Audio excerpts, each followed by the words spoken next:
Hello, and welcome to another exciting and informative episode of the SYNLAB Podcast.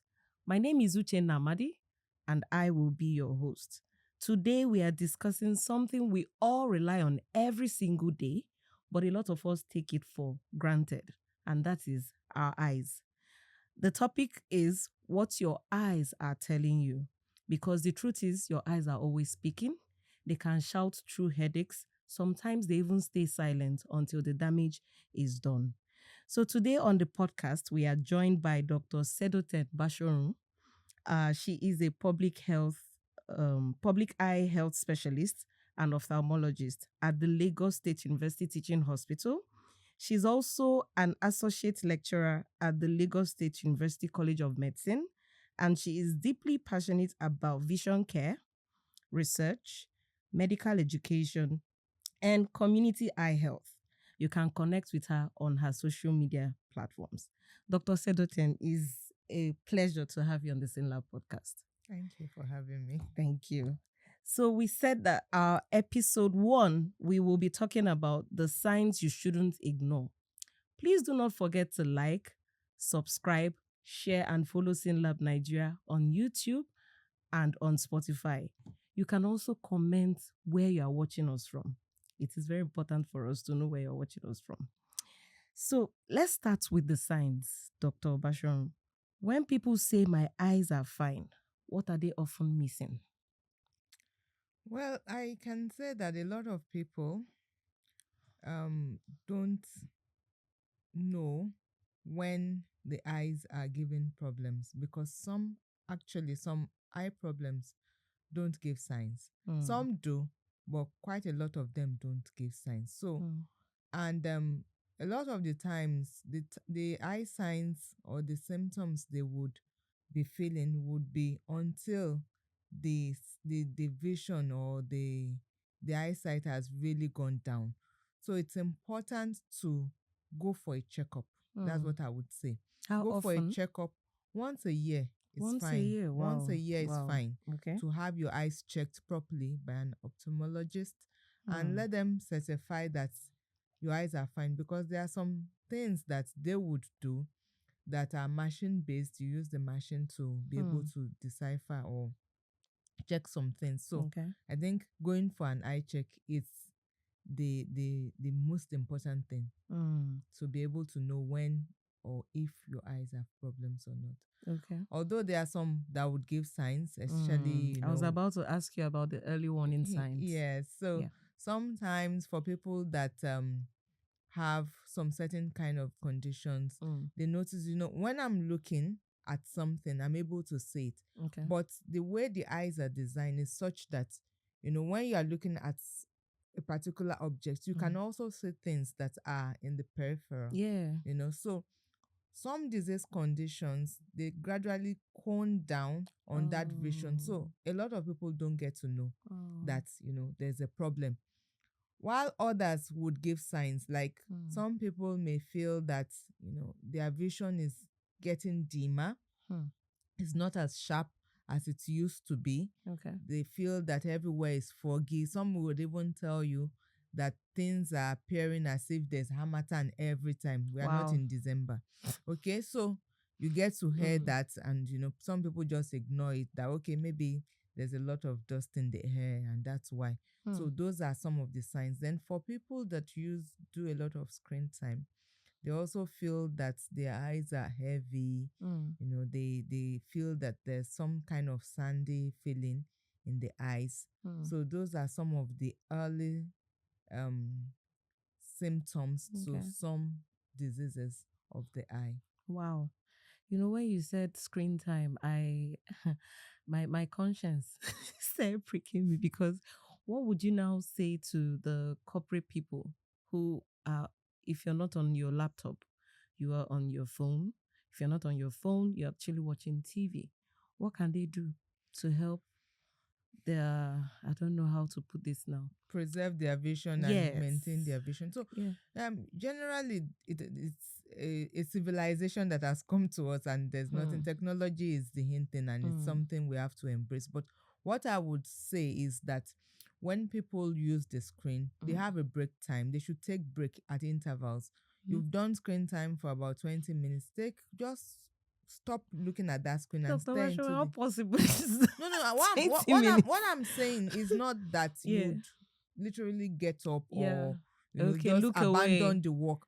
Just Okay. stare into the distance for another maybe 20 seconds and get back to your work. Oh, okay. Because because usually when you are focusing on something new, the eyes are the state of accommodation. The eye is accommodating it, trying to look at things near. But once you are looking at a distance, the eye is more relaxed. So it's always good to take that, break at interval. Just stare into the distance. And maybe after an hour or so, you should just take a walk for about a minute or maybe 30 seconds. Just stretch or something, because it's not just for your eyes. You also need to maintain that circulation, constant circulation. But because usually when you sit on a spot for a long time, your muscles, muscles of the legs, the feet, they're not doing anything. They are just there. So you have to really, because usually the muscles are the structures that pump blood, that helps with the flow of the blood. So you need to constantly do that. And that's same for the eyes too. You need to relax it at interval. Stare into the distance for a few seconds and get back to your work. You don't even need to stand up at that instance. Nice. But doing that would help relax the eye at intervals. So, when you mentioned accommodation, I smiled because during the secondary school days, we were taught about the eyes. And I could remember accommodation will always come out as a question. Yes. And they'll tell you define accommodation. And now you've explained it, it makes more sense because now I'm looking at something. So my eyes are trying to look at it at the distance. But if I look further, like I'm relaxing the muscles, there is no pressure on the eye to focus. Yes. So this makes a lot of sense. Relax a bit, then it comes back to that state of, constantly contracting to see what you're looking at that is at a nearer range. I'm glad to be hosting this podcast today. Okay, so now my next question will be, why do many eye conditions develop without obvious symptoms? Well, the eye, we say, is the window through which we see a lot of things. But like I explained earlier, there are some eye conditions that wouldn't give signs or wouldn't give symptoms, rather. Symptoms are the things that the patient or the person complains about. Signs are the things that will pick. So they may not give symptoms because, the eye also has some ways of trying, because we have two eyes, trying to, help with that vision until it gets to a limit where they can't see. And one of it is glaucoma. Glaucoma doesn't really give any sign. The eyes are not painful, the eyes are not red, except once glaucoma starts giving pain, then there's fire on the mountain. There's a lot of damage, or there's some acute condition. So they don't give signs until, so that is why eye check is very important. Some of them will give signs, like when the person is developing cataract, they have that fogginess of the view when they see everything. It go first blur. Yeah, so they will think that is nothing, that sometimes they may even have that blurriness. And they feel that, okay, it's because it's dark, and sun comes and everything. They don't have that feeling that much again, and they just ignore it. Okay, and some people have the habit of procrastinating. Okay, I'll go tomorrow, I'll go this, that kind of thing. Then there are some that, maybe they go, maybe they have this redness that people popularly call Apollo. And then when they have it, they feel, okay, the eyes there's something. Instead of seeking medical attention, they get to put all kinds of things in the eye, things like breast milk, holy water, olive oil, urine, kerosene, onion water, some concoction. So what is going usually Apollo, if it's not infected, it's usually clears off by itself. So adding, that's what they say, adding insult upon injury. I'm telling you, rishi everywhere. So that's it. Wow. So they are adding, by putting all those things. So those are some of the things that amplify things. And sometimes, people are really not, especially children, They don't see, they don't know how to express themselves, Yes. that they can't actually see the board. So it's always good to have your, in fact, like if like as a family, just go and check your eyes. I'm telling you. Once a year, because if you've not seen before or you've not seen something before, you cannot really describe it. So children growing up, especially when they can't see distance, they can't express that they can't see. They don't know how people usually see. So they can't tell you that, oh, I'm not seeing. So it's left for you as a parent or as a guardian to have that, to have their eyes checked and let them, at least you have that feeling that, okay, you've done your medicals for this year and you have that satisfaction. Yeah. So like going back to your question, some will give signs, some would give, and that is the way, those diseases are. Okay. But the very common ones, sometimes people actually make it worse by, you have a simple eye condition and they just throw in all the garbage in the eyes and, the eyes deteriorate. Sorry, Dr. Bashorun, let's circle back a bit. First of all, shout out to my African mothers, my fellow African mothers. I hear you now. How, when they are putting all these things in the eyes, is it that they have tested or they've seen testimonies? You know how mothers share insights with one another, and you hear something like, oh, I applied breast milk, it cleared. And maybe that's why others are doing those things and adding the kerosene. I cannot understand the moral lesson behind applying kerosene in the eyes. The fact that it's even, how will I put it, is like it has an oil feel now. Yes. And then the olive oil, I can understand water. I don't know about the holy water. I can understand water, but what do you think is informing these mothers to take these actions? Are we not educating the public enough for them to take proper action, like seeing the doctor or going for these annual checks?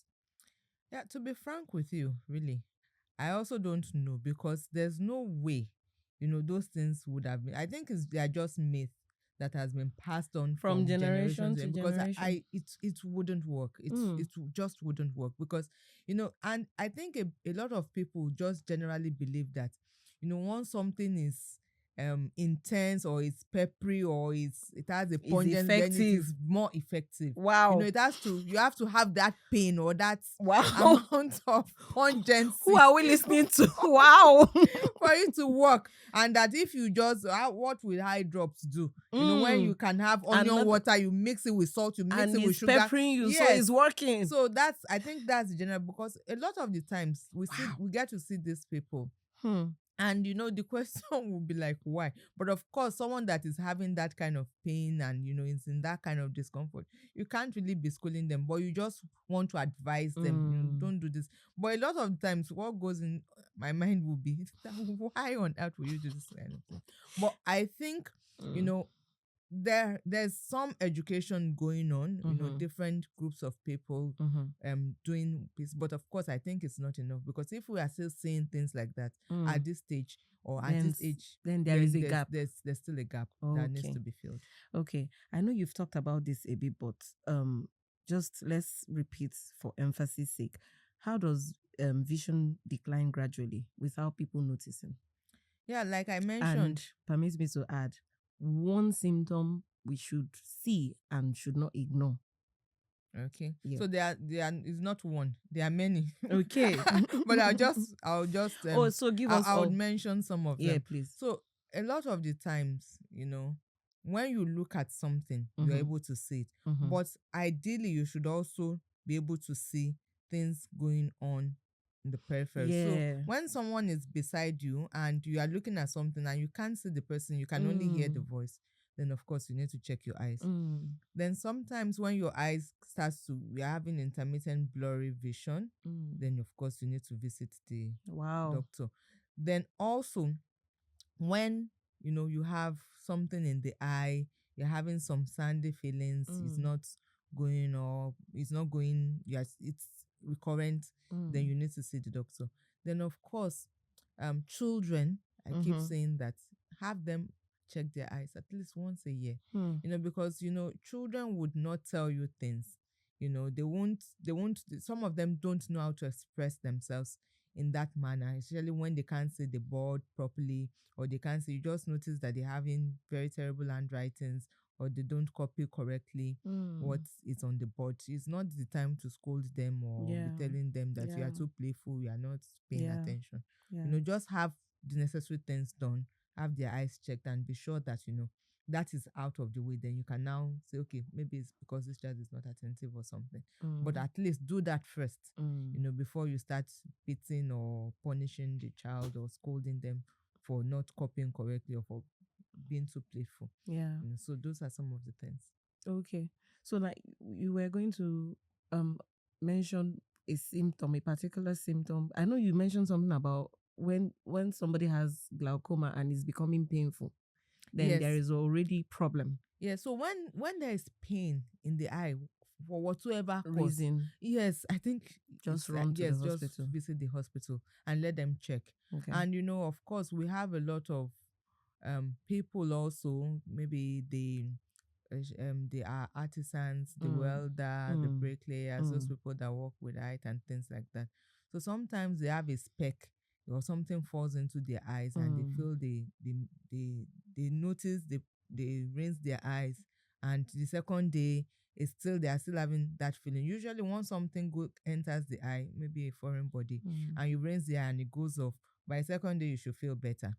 Okay, but you have that kind of thing, you are not feeling better, then the next day you are still having that, then you should go to the hospital immediately. In fact, don't think of even putting anything, just go. Because a lot of the times they make it worse before they come to the hospital. Yes. So I think it's just better. Once you notice you've rinsed your eye, you've poured water, and it's not getting better, just visit. Because usually when things present earlier, it's easier to reverse or take care of it quicker. Yeah. And when it has stayed for so long and you keep battling with infections and other things that has been associated with it. Wow. Thank you very much, Dr. Bashorun. This was very eye-opening. And we're talking about the eyes. Wow. And we've heard it. Go once a year to check. Some of us that let me even say those that have the opportunity to, those that have HMOs.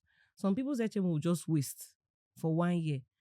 You cannot go and visit a hospital and even check to see that eye you're using to work is actually working. Please, this is a call. Even for people who may not have that opportunity, there are people that do CSRs on eye checks.